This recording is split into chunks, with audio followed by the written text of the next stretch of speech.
Rumah 202 Epes, 4 Rahasia Frans, Canda Sahabat, dan Notaris Misterius siang itu. Aku duduk santai di sebuah gerai kopi modern yang penuh dengan aroma coklat dan biji kopi panggang. Tanganku menggenggam secangkir hot chocolate signature, minuman favoritku sejak dulu. Rasanya hangat, manis, dan sedikit pahit di ujung lidah. Sambil menunggu, aku menatap keluar jendela kaca besar, melihat lalu lalang orang Jakarta dengan segala kesibukannya. Tak lama, seorang pria berjaket abu-abu masuk. Wajahnya familiar Daniel, sahabatku sejak lama.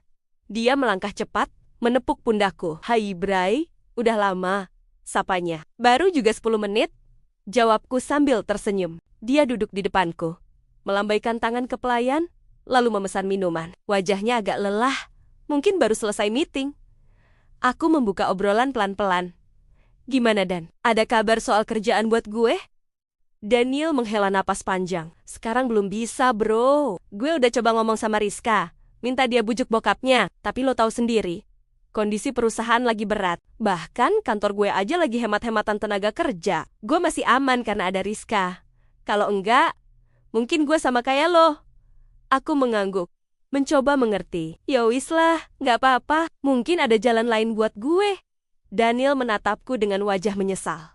"Sorry banget ya bro. Harusnya gue bisa bantu. Rasanya nggak enak banget jadi temen, tapi nggak bisa ngasih solusi." Aku menepuk bahunya. "Apaan sih lo Dan? Santai aja. Gue yakin ada jalan lain." Dia lalu tersenyum, mencoba mencairkan suasana. "Atau lo mau coba wirausaha dulu? Kalau soal modal, gue bisa bantu." Aku terkekeh. "Dan, lo tahu sendiri, gue arsitek, bukan pedagang. Kalau disuruh dagang, bisa-bisa bangkrut seminggu." Kami berdua tertawa kecil. Setidaknya, candaan itu membuat suasana jadi ringan. Obrolan mengalir ke arah lain. Daniel menyinggung soal kepindahanku dari rumah abangku. Aku menarik napas, lalu tersenyum kecut. "Biasalah, ada konflik sama Lina." Daniel terbelalak. "Lo masih aja ribut sama kakak ipar." Aku menunduk sejenak. Sebelum akhirnya jujur, aku menceritakan hubungan terlarangku dengan Lina, sesuatu yang sudah lama jadi beban. Daniel sempat terbatuk karena kaget, lalu menertawakanku keras-keras. "Anjir, kakak ipar juga lombat. Pantes aja dibilang maniak penakluk wanita," katanya sambil geleng-geleng kepala. Aku hanya geleng kepala, membiarkan dia tertawa. Tapi kemudian aku menegaskan, "Udah selesai, Dan. Gue nggak tahan lagi. Gue nggak mau hancurin rumah tangga abang gue, makanya gue milih keluar." Daniel terdiam sebentar, lalu menepuk pundakku. Kali ini dengan serius. "Salut bro, ternyata lo masih punya hati juga." Tawa Daniel akhirnya pecah lagi ketika Rizka datang. Tunangannya itu tampil rapi dengan seragam kantor, wajahnya agak kesal. "Bape, udah jam kantor. Mau jimarain papa apa?" Daniel nyenjir, mencoba mengelak. "Sebentar Riz, lagi ngobrol sama friends." Rizka melirikku. "Jangan-jangan kamu yang ngajak Daniel nakal lagi ya?" Aku tertawa. "Hehe, justru Daniel yang suka ngajakin gua, Riz." Daniel panik. Azeng lo, Franz." Aku tertawa puas melihat wajah Daniel pucat di depan tunangannya. Rizka tampak tak sabar, akhirnya menarik tangan Daniel pergi. Sebelum pergi, Daniel sempat melambaikan tangan. "Franz, nanti kalau ada apa-apa, hubungi gue ya." Aku mengangguk, tersenyum. Setelah mereka pergi, aku duduk sendirian. Kopiku sudah dingin, tapi pikiranku masih hangat dengan segala percakapan barusan.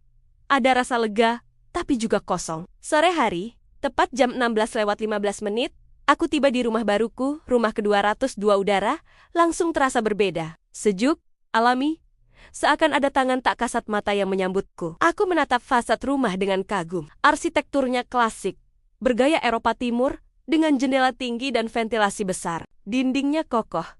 Ada perapian di ruang tengah yang tersambung dengan cerobong ke atas. Rasanya seperti rumah dari cerita lama. Penuh wibawa, sekaligus misteri. Aku duduk di ruang tamu, merasakan hawa dingin yang menyelusup. Ada kesan nyaman, tapi juga seolah-olah rumah ini bernafas. Hening, tapi tidak benar-benar sunyi. Angin yang masuk lewat jendela terdengar seperti bisikan samar. Aku mencoba menepis rasa itu, menyibukkan diri dengan memandangi detail ukiran kayu di dinding. Tak lama, suara mesin mobil terdengar di luar. Aku bangkit, menyingkap tirai. Sebuah Honda Civic putih berhenti di depan gerbang. Diikuti sebuah Avanza hitam. Dari Civic keluar Meta Amelia, wanita muda yang membantu mengurus rumah ini. Dari Avanza, turun seorang pria berjas hitam membawa map tebal. Wajahnya tegas, matanya tajam, langkahnya mantap. Meta tersenyum ramah ketika masuk. Pak Franz, ini Pak Karta, notaris yang saya ceritakan. Aku menjabat tangannya. Senang bertemu, Pak. Pak Karta menatap rumah dengan ekspresi penuh perhitungan, lalu mengangguk. Rumah ini menarik, banyak cerita di dalamnya. Saya rasa kalimat itu membuatku sedikit merinding. Meta hanya tersenyum tipis, seakan menyembunyikan sesuatu. Aku menarik napas dalam, mencoba menenangkan diri. Hari ini seharusnya jadi hari bahagia.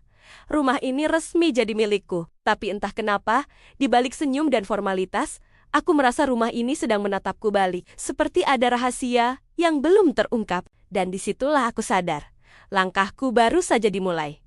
Bersambung, misteri rumah 202 baru saja dimulai. Apa yang akan terjadi setelah rumah itu resmi jadi milik Franz? Jangan lupa singgah terus di channel Sanggamara 99, klik like, subscribe, dan share, supaya kamu selalu jadi yang pertama tahu kelanjutan kisahnya.